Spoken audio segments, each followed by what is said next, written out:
Hi, my name is Kim Shively. I'm a master's student at Boise State University in the EdTech program. Today, I will be discussing the AECT standards and the different artifacts I created throughout the program that relate to each standard. The first standard I will be discussing is content knowledge. Content knowledge states that students demonstrate the knowledge necessary to create, use, assess, and manage theoretical and practical applications of educational technologies and processes. Let's take a look at the artifacts I created under content knowledge. Websites are an essential building block to creating technology-based learning environments. In EdTech 502, Creating Educational Websites, I gained the ability to create instructional websites using a combination of software and Google Sites. This web quest directed students in a discussion about the reality of homelessness in America, clarifying what defines homelessness and contributing factors, as well as a service learning project. Let's take a closer look at the components of this web quest. This is a multi-page site that includes an introduction to homelessness, including some guiding questions for this web quest. There's also a task page, a process page, an evaluation page to evaluate progress, a conclusion page, and a teacher page for resources. This web quest demonstrated my ability to create current instructional materials and integrate it with my own activities. Overall, this web quest was a teaching tool to help students learn more about the reality of homelessness and that there are many factors contributed to this reality. The second artifact I created under content knowledge that demonstrates the contemporary professional ethics field is a project called the Netiquette page. This webpage was created for students to review the rules of etiquette for online communication, also known as Netiquette. This assignment required me to thoroughly understand Netiquette and create a page that accurately portrayed the information for my students. The topic I chose was Netiquette rules for social media sites. The purpose was to provide a social code of ethics for students that are entering the professional world. By creating this webpage, I demonstrated that I understood the contemporary professional ethics for communicating online and providing a social code for good online behavior in this digital world. Hello, Kim Shively here. I'm glad to see you made it through my first video. Today I will be discussing the second AECT standard, content pedagogy. I will show you a few of my favorite artifacts that I created under this standard. The second AECT standard is content pedagogy. Content pedagogy states that students are able to demonstrate effective implementation of educational technologies and processes based on contemporary content and pedagogy. Let's take a look at the artifacts I created under pedagogy. When creating a learning environment, it is important to ensure that all people in our society are included. One artifact that shows my understanding of content pedagogy is the web accessibility webpage that I designed for EdTech 502.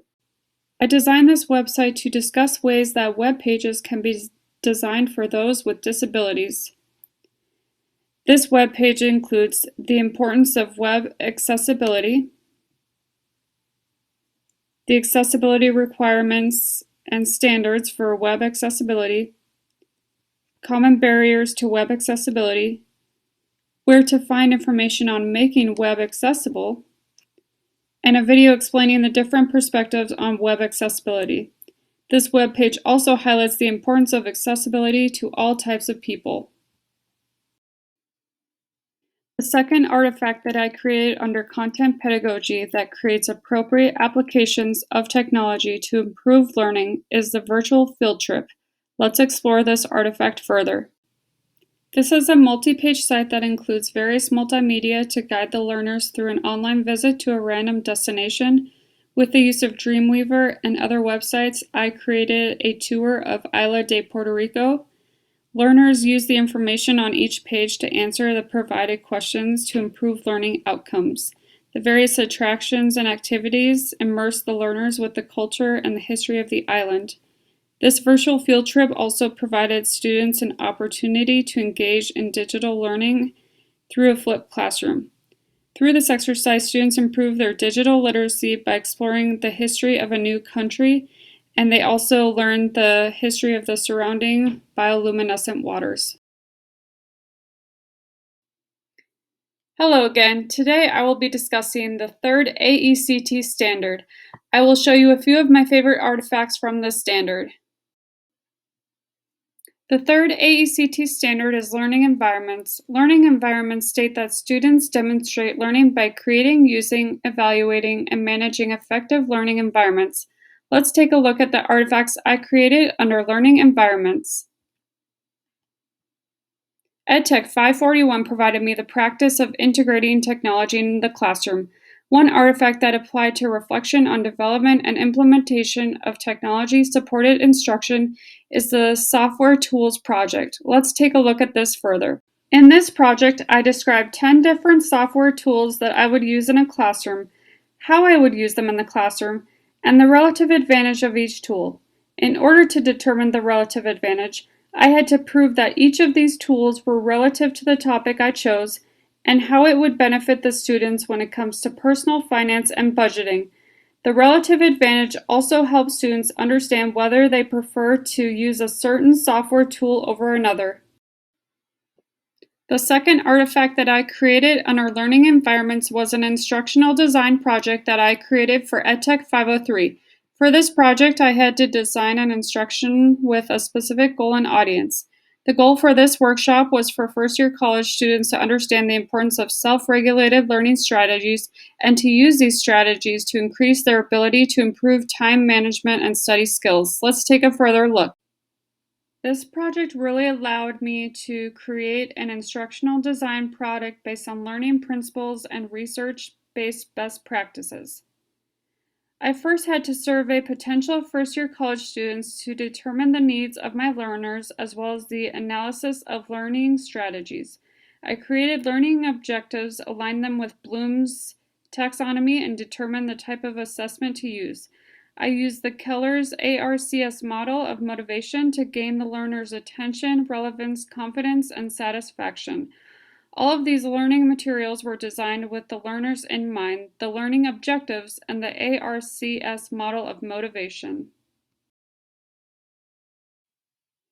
Hello again. Today I will be discussing the fourth AECT standard, Professional Knowledge and Skills. I will show you a few of my favorite artifacts that I created under this standard. Professional knowledge and skills state that students design, develop, implement, and evaluate technology-rich learning environments within a supportive community of practice. Let's take a look at the artifacts I created under professional knowledge and skills. So there were a few projects throughout my degree where I collaborated with peers. In EdTech 503 Instructional Design, I created an instructor implementation guide where we identified instructional problems and solutions. These discussions focused on the analyze phase of the ADDIE principles, which involved analyzing the needs of learners. Let's take a look at this further. One of the discussions focused on creating the instructor implementation guide. This was the guide that I created for this class. Before taking this class, I was unfamiliar with instructional design. One thing that I learned as a designer is that it is important to have a guide in place in order to organize and implement the final design of a project. During the discussions, I got feedback from my peers along the way, and we also had to describe how our data will be collected and propose a solution to the instructional design problem. The second artifact that I created under professional knowledge and skills is the digital flip presentation. For this project, I highlighted some of the advantages of flipping a classroom and also some of the difficulties and constraints. Before this project, I was unaware of the difficulties our society faces. I was also introduced to this concept of the digital divide. The digital divide as a whole remains an enormous and complicated issue. Let's take a look at this further. Here was the presentation that I created for EdTech 501. During this presentation, I addressed what makes the flipping approach different from the traditional approach in the classroom.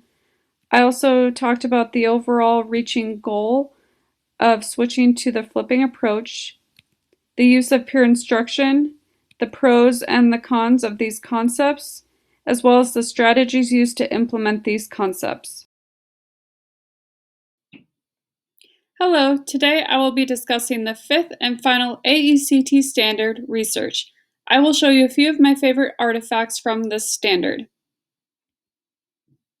Research states that students explore, evaluate, synthesize, and apply methods of inquiry to enhance learning and improve performance. Let's take a look at the artifacts I created under research. In EdTech 504, we focus on the different learning theories that apply to educational technology. We also study the different learning styles and how each theory is involved in these learning styles. Let's take a look at my final synthesis artifact. This research paper explores the challenges that arise with the implications of constructivism for online learning, with a focus on the characteristics and needs of adult learners. This class opened my eyes to which learning theory I connected with the best, constructivism. As I read more about constructivism, I began to see how technology integration and constructivism work together. My research paper explored the challenges that arise with the implications of constructivism for online learning. The second artifact that I created under this standard is the mission and vision statement. This artifact shows my understanding of the method of research. Let's take a look at my mission and vision statement. In this mission statement, I had to discuss effective technology integration in the classroom through research. One particular challenge that I addressed was the teaching and learning environment for effective technology integration. Another issue that was addressed is this idea of creativity when it comes to being successful within personal financing. This research helped me conclude that educators are essential for shaping our future by helping students continue their learning by integrating technology in the classroom.